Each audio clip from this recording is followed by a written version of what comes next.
sei se o compositor que vocês estão carecas de conhecer, gostar e conhecer, né? E muitas coisas dele, os noturnos, os prelúdios, os estudos, as baladas, as poloneses, as mazurcas, enfim. É uma vasta produção pianística que é muito conhecida de todo mundo. Todo mundo tem essas melodias meio que na cabeça. Mas eu queria fazer um retrato um pouco diferente do Chopin. A gente tem um retrato dele como um sujeito franzino, frágil, o protótipo do compositor romântico, né? Meio andrógeno, que casou-se com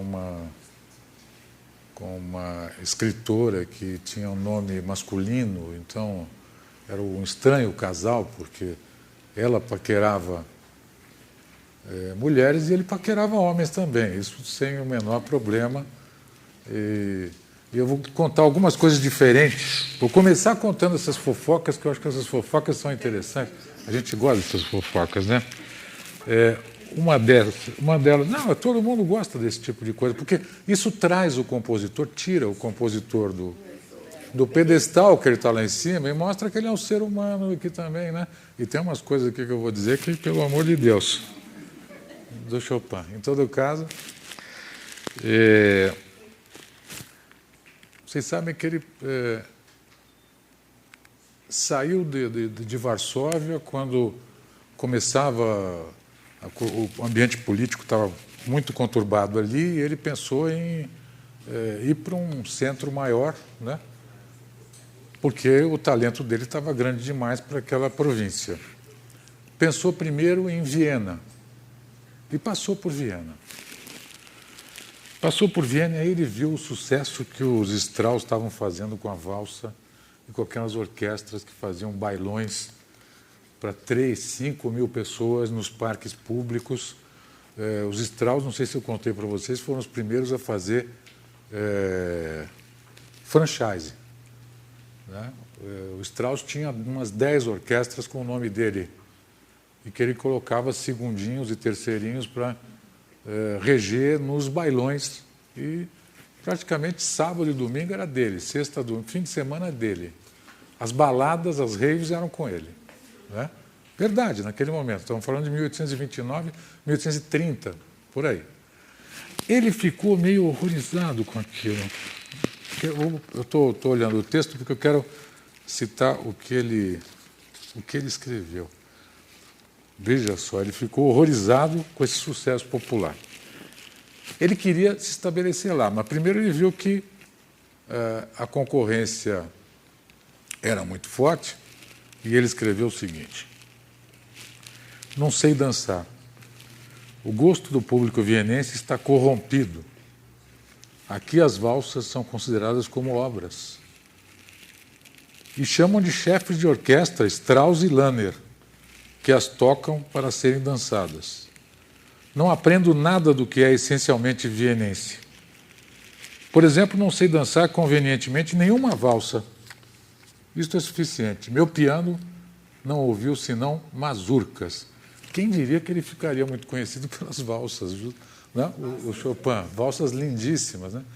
Ele chutou o pau da barraca aqui das valsas, porque sentiu que não tinha chance naquele ambiente.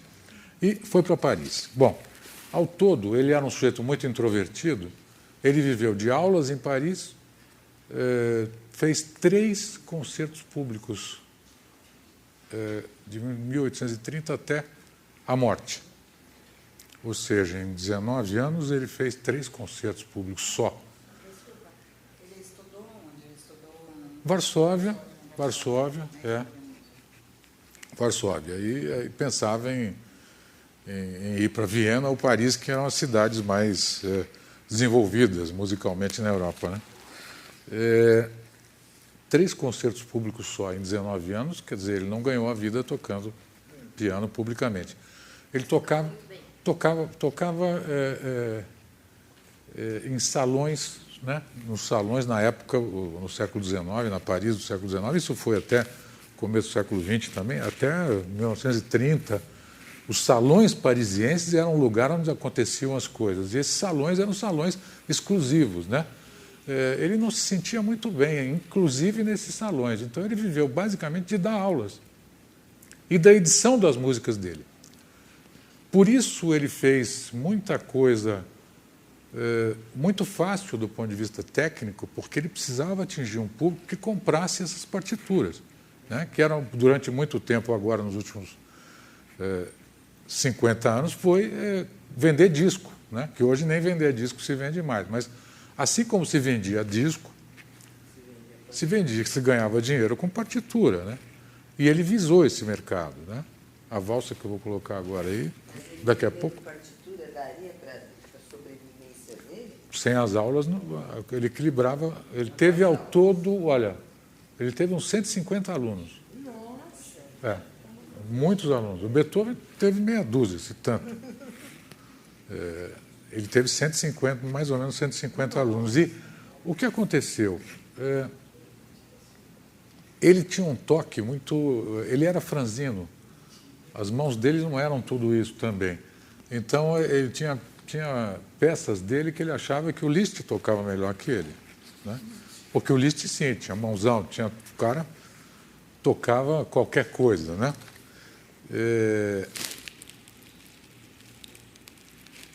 Uma outra coisa interessante. O patriotismo dele era um patriotismo quase de fachada, simbólico. Apesar de o Schumann ter dito que as mazurcas do Chopin eram flores que escondiam, que camuflavam canhões, ou seja, querendo com isso dizer poloneses também, querendo dizer que, com isso que ele era um revolucionário e tal, imaginem que um militante conhecido, o poeta polonês Adam Mickiewicz, ele é razoavelmente conhecido, ele não foi nem recebido pelo Chopin quando se apresentou em Paris e queria trocar figurinhas, porque o Chopin era um símbolo, né, do patriotismo polonês naquele momento. Aí o Adam o xingou de vampiro moral, ou seja, ele era um oportunista. Né? Para o Adam, ele era um oportunista que aproveitou-se em Paris para ter dividendos comerciais, sei lá o quê, de uma revolução que ele, na verdade, não apoiou. Pediram muito para ele compor uma ópera de cunho revolucionário, mas compor ópera não era a praia dele, assim como música orquestral, etc. O negócio dele era piano mesmo, né? Aquele negócio que eu falei da androginia dele e da George Sand,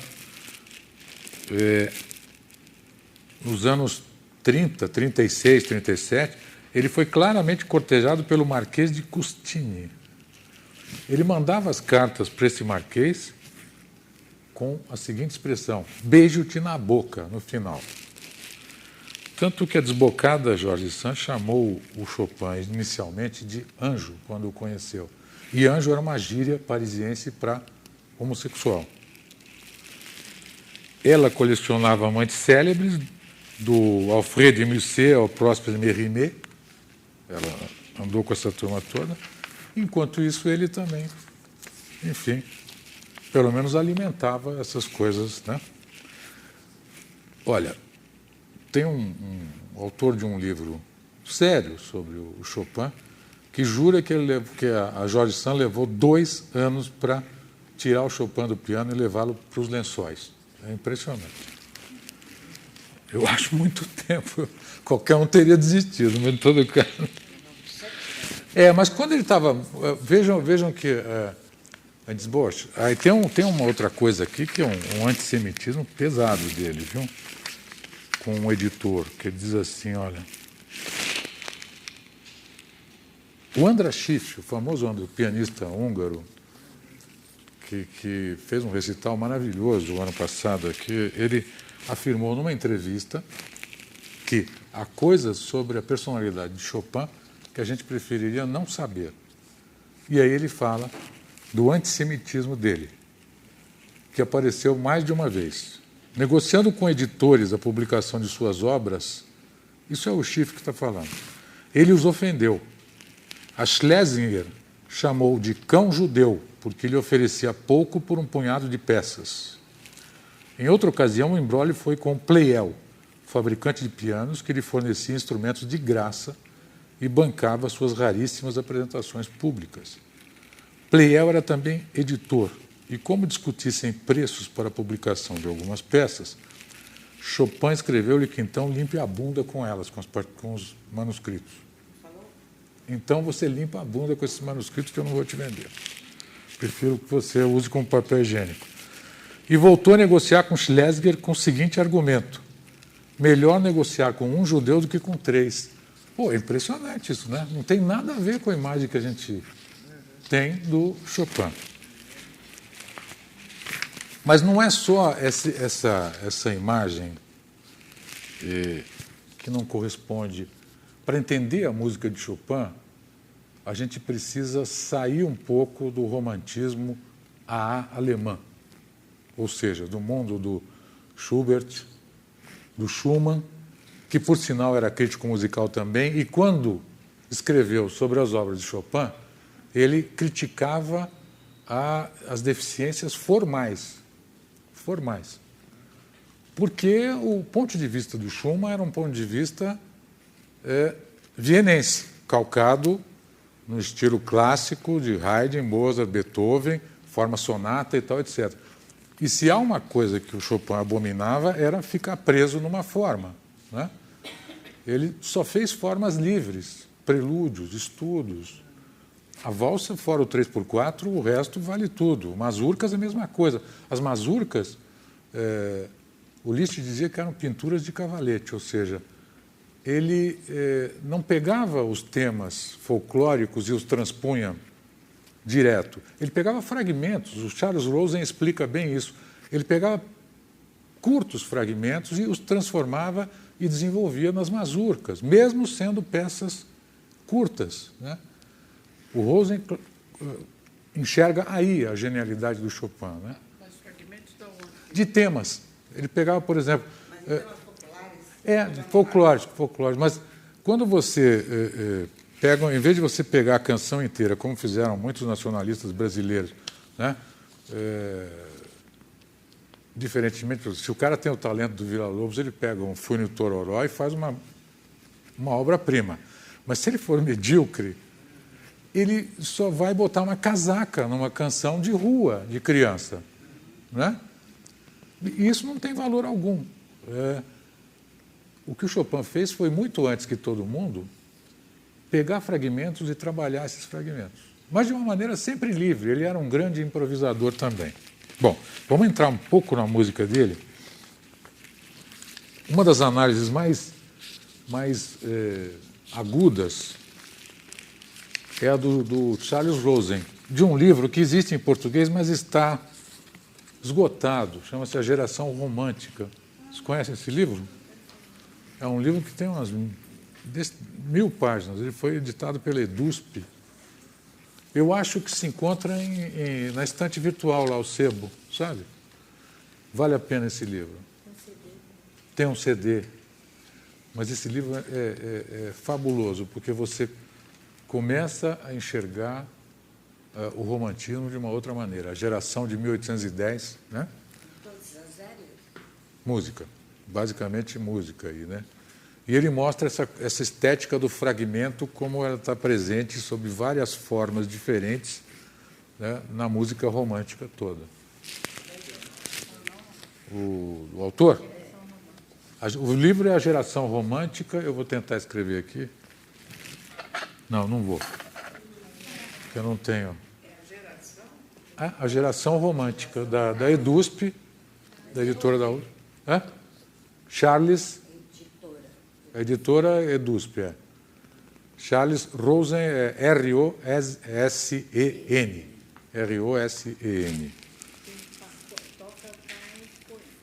Né?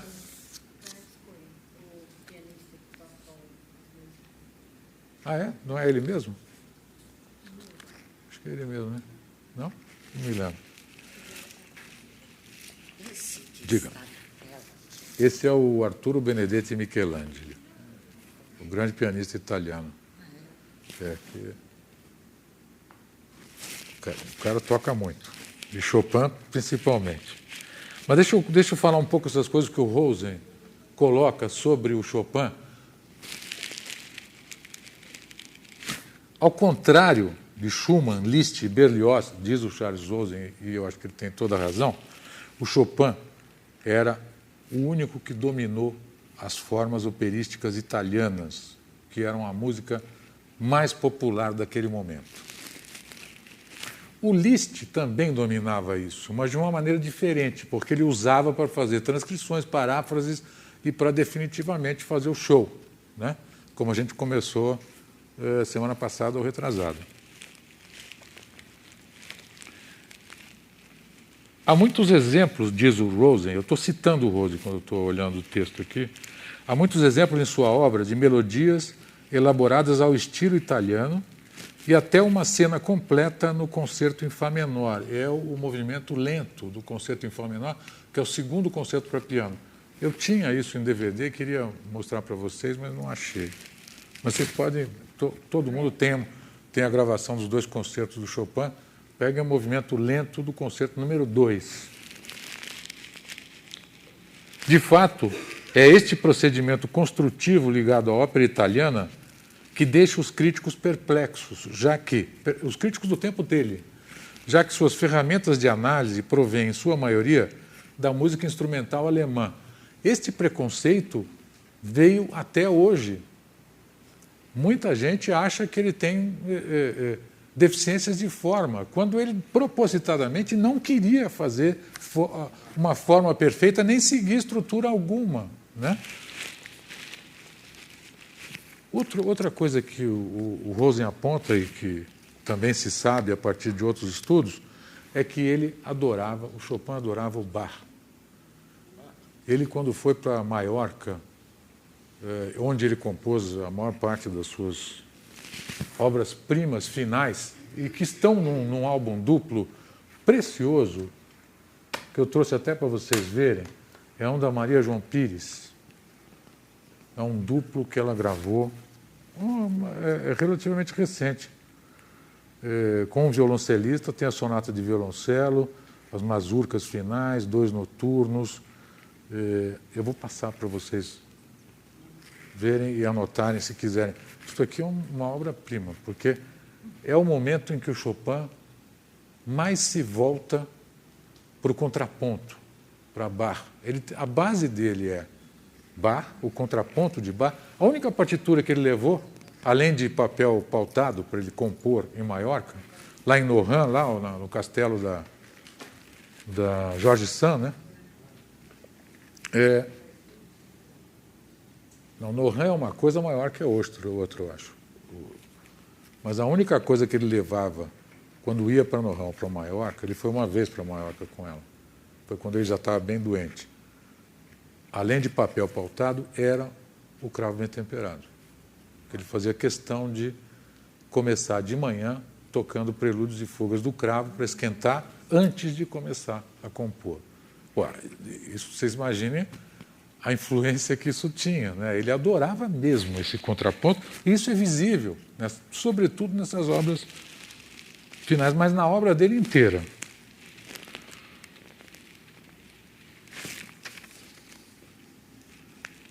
Eu depois vou pegar um livro maravilhoso de um especialista francês, Jean-Jacques Eugedinger, que coletou as anotações e os livros, os cadernos e as partituras de praticamente todos esses 150 alunos que o Chopin teve ao longo da vida. E juntou tudo isso e fez uma teoria da interpretação segundo Chopin, né? Com depoimentos desses alunos dizendo o que o Chopin dizia para eles nas aulas. Então é uma coisa meio que de primeira mão, muito interessante a gente ouvir. Então o Rosen disse que ele recomendava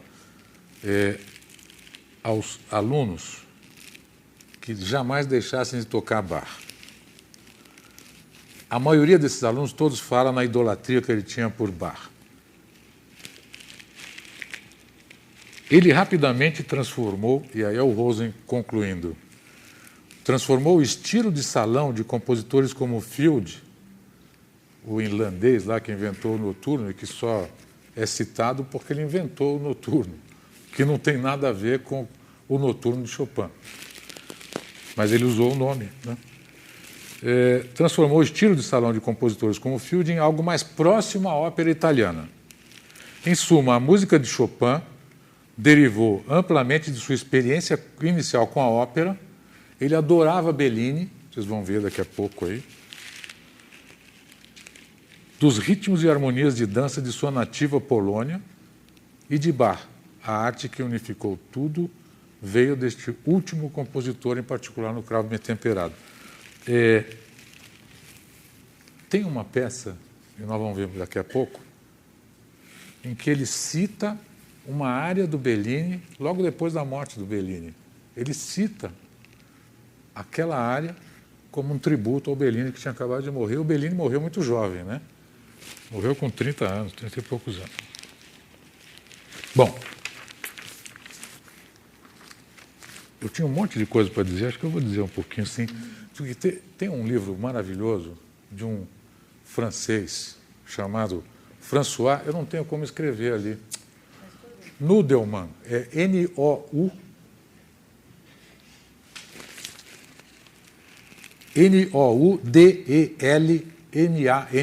François Nudelman. Esse livrinho se chama Le Toucher des Philosophes, O Toque dos Filósofos. Acabou de sair, ele saiu originalmente em 2008 e agora saiu em poche, livro de poche francês, o Pocket, né? Custa 7 euros, 7, 8 euros. Ele pegou justamente a paixão de 3 filósofos atuais por Chopin. O primeiro deles era o Sartre, que publicamente, na revista Temps Moderne, nos artigos públicos e tal, falava de Xenakise, da vanguarda do século XX, execrando a música do passado, mas quando chegava em casa, abria um álbum de partituras do Chopin e chorava tocando noturnos, mazurcas e valsas. É verdade, lágrimas. Tem até um documentário que mostra isso. Mas é isso, é o contrário do que o Sartre se colocava publicamente. É impressionante isso. Como a música é capaz de deixar um cara tão bem apetrechado conceitualmente, racionalmente, desmontar essa armadura e o cara se sentiu um adolescente tocando aquilo e indo às lágrimas. Por que não? Eu acho... Não, é o Sartre tocando Chopin. Outro também que adorava era o Roland Barthes. Também adorava Chopin e escreveu coisas sobre Chopin. Agora, é gozado que o Sartre fazia isso, e, por exemplo, na Náusea, não sei se vocês leram um livro dele famoso chamado A Náusea, La Nausée, né? Tem um personagem que se chama Roquentin, e ele fala o seguinte, fala sobre as emoções fáceis dos burgueses provincianos, estou citando, diante das melodias românticas. Roquentin zomba de sua tia Bijoá, que se consola da morte do marido escutando os prelúdios de Chopin. E comenta, aspas, isso é do texto do Sartre, as salas de concerto estão cheias de humilhados que tentam transformar seus rostos pálidos em antenas receptoras. Eles imaginam que os sons captados fluem dentro deles, doces e nutritivos, e que seus sofrimentos se transformam em música, como os do jovem Werther, do Goethe. Eles acham que a beleza tem compaixão deles. Que babacas. Fecha aspas. Engraçado que a mesma pessoa... Também gostava... É gozado. Isso me lembra uma entrevista que eu fiz com o Vili Corrêa de Oliveira, que passou 30, 40 anos da vida dele dando aula na USP, no departamento de música, e dizendo que o Villa-Lobos era um cretino, um imbecil. Estou de acordo. Sério, um imbecil, um cretino, tal. O Vili Corrêa de Oliveira, que era um professor de composição do departamento de música da USP. Ele passou 30 anos repetindo isso e incutindo isso nos alunos dele. Prago, quando chegou aos 70 anos, escreveu um artigo maravilhoso, que virou um livro, sobre as cirandas do Villa-Lobos, dizendo que ele é um dos maiores gênios que o mundo inventou. E ele, em casa, ouve Rachmaninoff, toda a turma que ele publicamente execrou sempre. Vocês veem que é engraçado essa ambivalência, né? As pessoas acho que são ambivalentes mesmo, né? Tem uma persona pública e uma... Hã? Pois é, mas olha, não sei, eu acho que é um pouco uma coisa... Tem um sociólogo francês chamado Pierre Michel Menguer. Esse cara fez extensas análises sobre música, comportamento musical. É um sociólogo, então muita entrevista de campo e tal, etc. E ele diz o seguinte, que nós somos polifônicos. Nós somos seres polifônicos. Tem uma hora que eu quero ouvir a Gal Costa cantando Festa do Interior e quero pular. Sei lá, talvez eu queira pular, por que não? E tem uma hora... O Boulez diz uma frase maravilhosa, o Pierre Boulez, que é o papa da vanguarda mais cerebral europeia, diz assim, imagina se eu, de manhã, fazendo a barba, assobio uma série dodecafônica. Nunca. Mas é impossível. Aliás, ninguém consegue assobiar uma série dodecafônica. Então, acho que nós somos meio polifônicos. De manhã é um tipo de coisa, sabe? À noite, na hora... Né? Acho que é um pouco isso. Porque não é porque você curte a música de invenção mais elaborada, né? E que exige uma escuta mais ativa, que você vai dizer que o resto é lixo. É um erro total, né? Acho que os compositores populares... São essas pessoas que dizem isso publicamente e na intimidade são outros. É estranho, né? É estranho. Acho que o Nietzsche era mais... O Nietzsche, que é o terceiro filósofo e não está vivo, o Nietzsche é o terceiro do que o François Nudelman diz, Le Toucher des Philosophes, né? Que também gostava do Chopin imensamente. Mas ele era mais honesto, porque ele idolatrava o Wagner e escreveu coisas incríveis sobre o Wagner, tá certo? Baseou uma boa parte da filosofia estética dele em cima do Wagner, né? A origem da outra, tudo que ele escreveu sobre o Wagner. De repente, ele brigou com o Wagner e aí ele desancou o Wagner e começou a achar o Bizet o grande gênio da raça, né?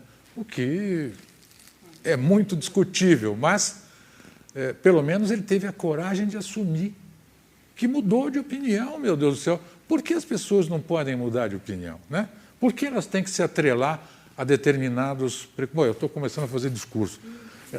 A Tânia falou em didática. Didática é uma coisa que definitivamente eu não tenho. Se vocês... Deixa eu só tomar uma água que eu estou falando demais hoje. Quer ver? Vou citar uma frase do Nietzsche, como é bem interessante.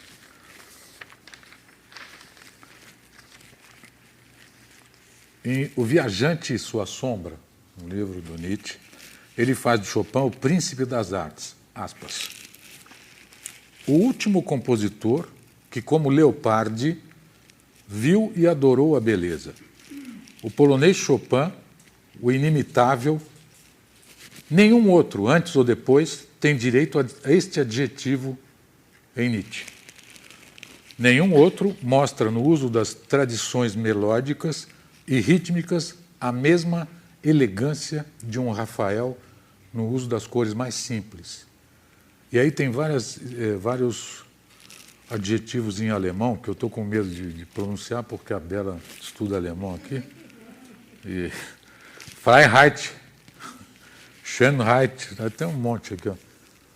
Freiheit, liberdade, beleza, e Freiheit, não sei. Der Frist und...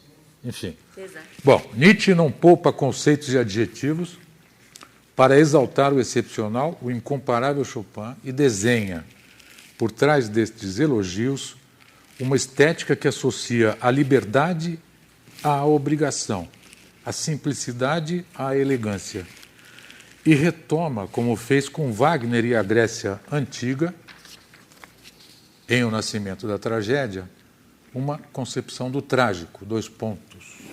Liberdade e potência se realizam a partir do destino assumido. Na arte, a criação se dá a partir dos limites estabelecidos. Na geografia simbólica de Nietzsche, a música de Chopin é italiana, e ele percebeu bem isso, com sua leveza, simplicidade e elegância. Ela se inscreve no paradigma que Nietzsche vai construindo aos poucos, opondo o norte germânico ao sul mediterrâneo, o romantismo das brumas ao ar seco e luminoso. Ao pertencer à pátria imaginária de Rafael e Leopardi, Chopin... Eu estava sendo esquisito que eu não estava lendo direito, é que eu estou sem óculos.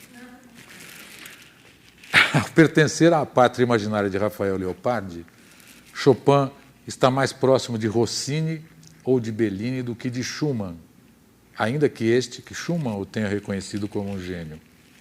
Às vezes Nietzsche associa Chopin a Mozart ou Haydn, lembrando que os 3 têm em comum o gosto e o espírito da ópera italiana.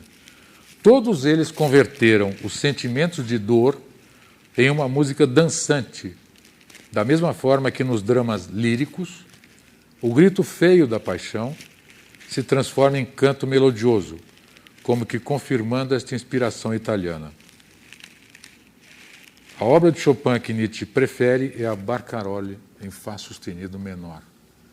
Esta forma musical tem como modelo justamente o balanço das gôndolas venezianas e o canto dos gondolieri. Bom, eu falei demais, queria mostrar para vocês, eu vou começar agora, hoje tem, acho que está interessante isso aqui, né? Eu queria ler uns trechos desse livro maravilhoso. Olha, esse livro se chama Chopin visto por seus alunos, do Jean-Jacques. Agora eu vou soletrar o sobrenome dele.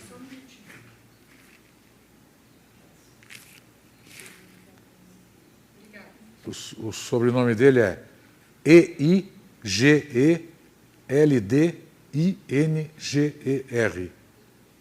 Eigeldinger. Chopin visto por seus alunos. A edição francesa da Fayard, editora Fayard.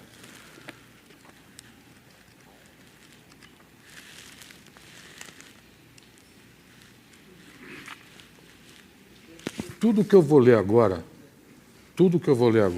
vou tentar ler da maneira mais expressiva possível para a gente ir captando, é dos alunos de Chopin, de anotações dos alunos de Chopin, ok?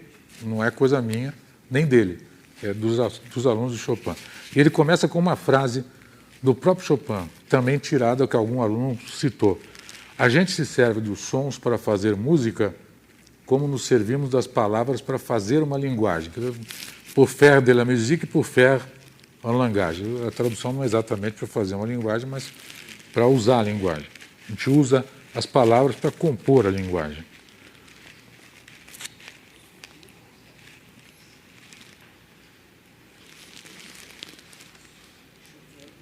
Um mal fraseado, ele aproxima o tempo todo, o Chopin faz o tempo todo o paralelo da música com a linguagem.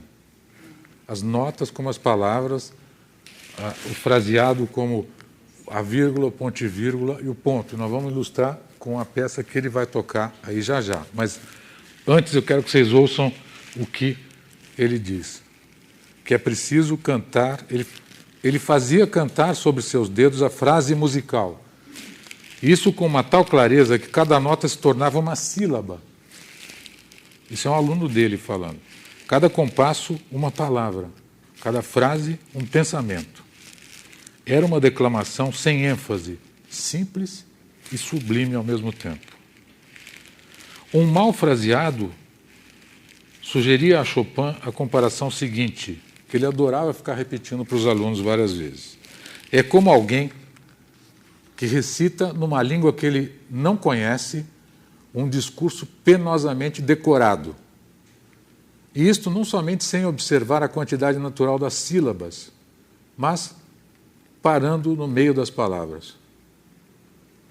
Do mesmo modo, por seu fraseado bárbaro, o pseudo-músico revela que a música não é sua língua maternal ou materna, mas um idioma que lhe é estranho, incompreensível. Toda a teoria do Chopin, e aí é um comentário do E. Geldinger, que nós vamos ouvir esse trecho, em seguida vamos ver o que acontece ali. Toda a teoria do estilo que Chopin ensinava a seus alunos repousa sobre esta analogia da música e da linguagem, sobre a necessidade de separar as diferentes frases, pontuar e nuancear a força da voz e a velocidade de sua emissão. Se uma frase musical se compõe de 8 compassos, aí eu tiro, tem que pôr. No fim do 8º, tem que marcar geralmente um término, uma conclusão de pensamento. O que na linguagem falada ou escrita a gente indicaria por um ponto. Deve-se parar um pouco e baixar a voz. As divisões secundárias desta frase de 8 compassos, dividindo a cada 2 ou 4 compassos, pedem uma parada mais curta da voz, em uma palavra, vírgulas ou ponto e vírgulas. Essas paradas são de grande importância. Um pequeno exemplo, chega de conversa aqui, daqui a pouco eu vou ler mais alguma coisa aqui. Mas é uma peça pequenininha do Chopin, a valsa em Lá bemol, opus 69, número 1, que todo mundo conhece.